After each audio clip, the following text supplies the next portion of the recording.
El que imputa un delito de minería ilegal va a terminar perdiendo su caso.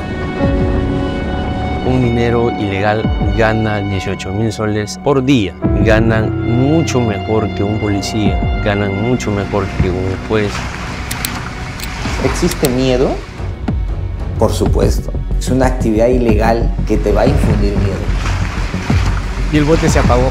Y justo estábamos por destruir una draga. Es de los riesgos que corre un fiscal ambiental, ¿no? Se destruye una draga, aparece en 2 o 3 días máximo. Porque lo destruyes hoy día, mañana lo han puesto de nuevo. Existen 3 verbos rectores, ¿no? La exploración, la extracción y la explotación. El mismo tipo penal nos impone una condición, que estos 3 verbos rectores respondan a recursos minerales metálicos y no metálicos. En 2012 se incorporó el delito de minería ilegal en el Código Penal peruano. Este delito castigaba al que realizaba actividades de exploración, extracción, explotación de minerales metálicos o no metálicos. Pero en 2017, este artículo sobre minería ilegal fue modificado durante el gobierno del expresidente Pedro Pablo Kuczynski, cambiando esta O por una I sin ninguna justificación. Según especialistas consultados, esta modificación no es un cambio menor, pues dificulta la configuración del delito de minería ilegal. Pero un genio del legislador quitó el O y puso el conector I. Este es uno de los principales problemas técnicos que tiene este delito en este primer elemento objetivo, que es la realización de un acto minero sobre minerales metálicos y no metálicos. Imagínate una persona que va a extraer oro. ¿Y cuál sería el mineral no metal que tendrías que encontrarle extrayendo para que se configure el delito de minería ilegal? Y eso sí va a ser imposible, pues. Es bien complicado infiltrar a un policía ya, por ejemplo. Un agente encubierto. Es imposible. Porque en la redacción actual da a entender que tendría que cometer las dos, extraer, por ejemplo, el mineral metálico y no metálico, ¿no? Es una modificación que hace imposible el delito. ¿Podría generar impunidad? Sí, definitivamente. Se podría sugerir una correcta redacción para delimitar exactamente la conducta, ¿no?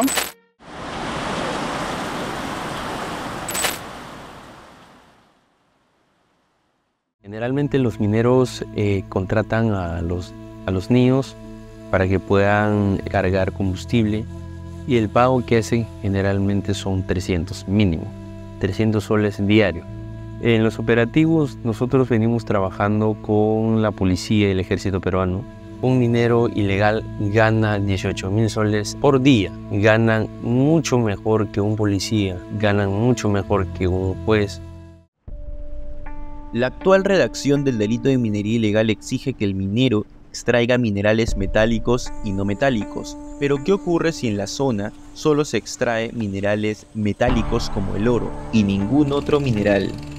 En la redacción actual da a entender que tendría que cometer las dos, extraer, por ejemplo, el mineral metálico y no metálico, ¿no? Es una modificación que hace imposible el delito. ¿Podría generar impunidad?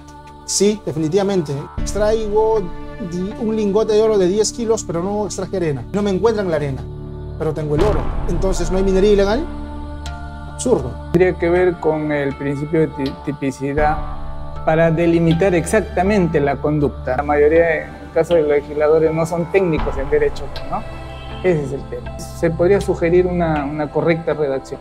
Hace 7 años, a 32 horas y a más de 1.400 kilómetros de las comunidades Aguafún, desde el Congreso de la República, se permitió que las familias y todas sus reservas naturales sean ferozmente contaminadas por la minería ilegal al cambiar la O por una I. El Congreso de la República aprobó, tras 6 horas 38 minutos de amplio debate, otorgar facultades al Poder Ejecutivo. Fortalecer el marco legal respecto a la lucha contra la minería ilegal, orientándolo a garantizar el respeto por el medio ambiente. Antes el tipo penal decía recursos minerales metálicos o no metálicos. Hacías actividad metálica o hacías actividad no metálica, es decir, extraías oro, hierro, plata, o extraías mármol, agregados, etc. Hacías una o la otra, y hasta ahí no había ningún problema. Porque desde un punto de vista técnico, aquella persona que hace minería metálica no hace minería no metálica, porque son especializaciones distintas, porque son autorizaciones distintas. Pero un genio del legislador quitó el O y puso el conector I. Este es uno de los principales problemas técnicos que tiene este delito en este primer elemento objetivo. Los jueces, llegado el momento, tienen que hacer ese control a esa modificación. Inaplica por inconstitucional aquella exigencia adicional de extracción de mineral no metálico. Lo inaplica en el caso en concreto. En el caso en concreto y un extremo en concreto. El problema de la minería ilegal en el CENEPA es una actividad ilegal que se ha ido expandiendo. Ahora existen muchos dragas en el río que trabajan día y noche. O sea, hay veces que la policía dice, mejor ahí no me meto, hermano. ¿Por qué? Porque tendrían que tener todo un contingente bastante nutrido para hacer frente a una situación así. ¿Existe miedo? Por supuesto. Es una actividad ilegal que te va a infundir miedo, no solamente en el poblador Aguajún, sino también, obviamente, en la propia institución policial, porque si no, no va a poder tener éxito en ninguna misión. ¿Miedo para los abogados también? Creo que sí, de todas maneras. De todas maneras, es un caso muy particular. Hace algunos meses, la policía logró incautar, por ejemplo, más de 200 kilos de droga. Y luego, en el trayecto, a la propia policía le quitaron. Y eso es de conocimiento, se viene investigando y el propio mando policial lo conoce. Existe Es poco lo que el Estado, a través de las instituciones policiales, puede hacer para mitigar o controlar eso. Es bien complicado infiltrar un policía allá, por ejemplo. Un agente encubierto. Es imposible. Por el dialecto. Por el dialecto. ¿Por qué surge la minería ilegal como una actividad peligrosa? Porque el Estado tampoco brinda actividades alternativas. Totalmente estamos abandonados del Estado, no tenemos ningún proyecto alternativo y la minería ilegal es la única fuente que promueve el ingreso económico hacia las comunidades. Algunas comunidades han hecho pavimentación de calles, han hecho construcción de puentes, mejoramiento de puertos. Estábamos en el río Marañón, casi en la desembocadura del río Cenepa, y el bote en el que íbamos, un promedio de 40 efectivos, incluido marinos, mi persona, y el bote se apagó. Y justo estábamos por destruir una draga.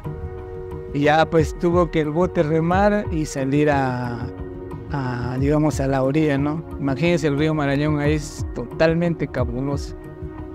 Esas y muchas experiencias más. ¿Esa fue una situación que puso en riesgo su vida?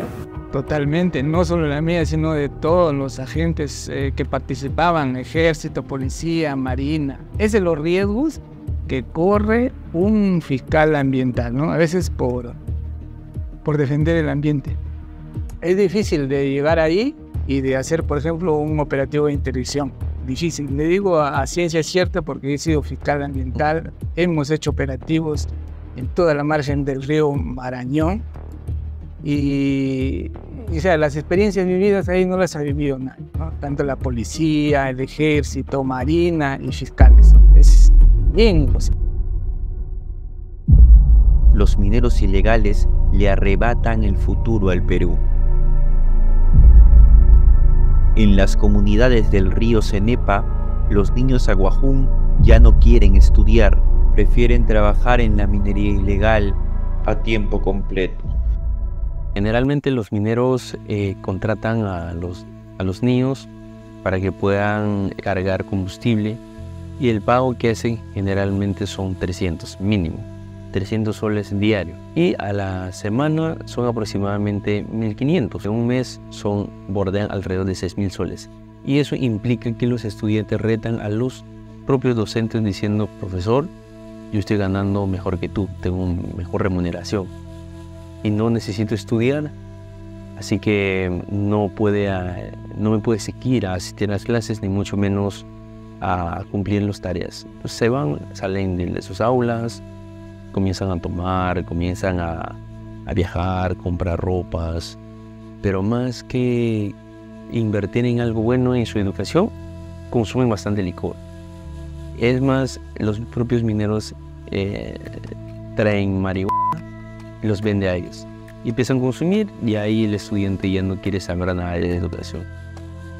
El sistema legal falla, no solo al desproteger el medio ambiente de la minería ilegal, sino también los derechos de los niños aguajún, el verdadero recurso no metálico más preciado del Amazonas.